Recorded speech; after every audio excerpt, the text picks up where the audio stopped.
Hi guys, I'm here in the middle of the farm and it's just like the Garden of Eden. You can see there is a fruit here, this is a passion. There are many more around here where we are in the middle of the farm, and maybe when you see the farm, when you see the fruits, it just reminds me of agriculture. And you see in the country, we've had a talk. It's been a talk going down, especially after the government of Dr. William Samoei Ruto being made in place, and it's the talk about agricultural subsidies. But first and foremost, what's a subsidy?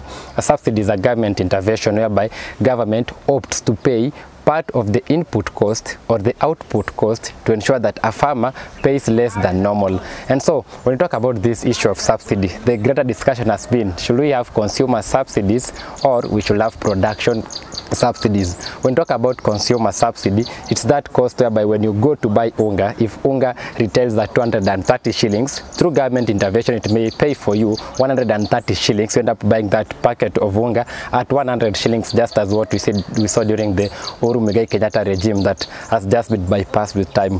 When we talk about production subsidy, a production subsidy is when government ensures that the cost of the farm inputs, be it the machinery, be it the seeds, be it the fertilizers, the government opts to pay part of the cost to ensure that a farmer, out of the production cost that they had, gets lowered. For instance, we saw the government saying that for the fertilizers, the 50 kg sack of fertilizers, instead of it retailing at 6,500, through the government intervention, we saw it come down from 6,500 shillings to 3,500 shillings. That is a production subsidy whereby the government has intervened about that. But you see now people are asking, should we have production subsidies or we should have consumption subsidies? But what people don't know is that many people will always opt for consumption subsidies. That the joy of a person is, I used to buy a packet of milk at 100 shillings, it has come to 70 shillings tomorrow. People will be happy. That's a consumption subsidy. But the reality is consumption subsidies are always misleading. Number one. Secondly, they are unsustainable, because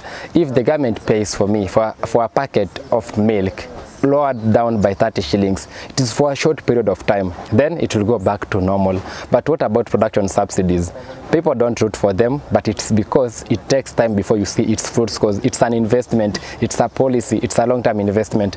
And to finalize this, how I'll explain, should we go for production subsidies or consumption subsidies?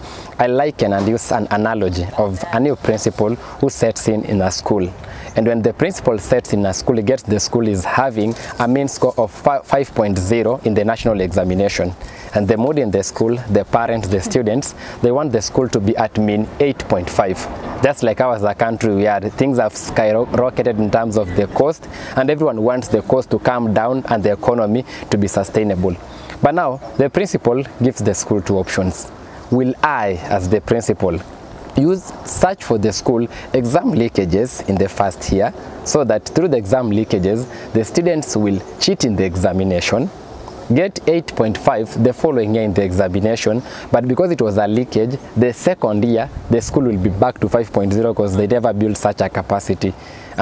Or will we use, the principal gives them a plan B, and the plan B is the principal will have academic policies in the school, will motivate the students, motivate the teachers, create an enabling environment through some course that will be incurred.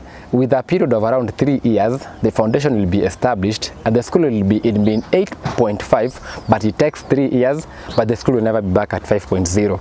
That's the discussion between production subsidies and consumption subsidies. If you go for the consumption subsidies, we will see the outcome tomorrow. If you go for production subsidies, we'll continue with the pain, but after a few period of time, we'll be in a place we've never been before and we'll enjoy forever. Whether you opt for production subsidy or consumption subsidy, it's up to you. But remember the principle, the school, and how sustainable the results will be.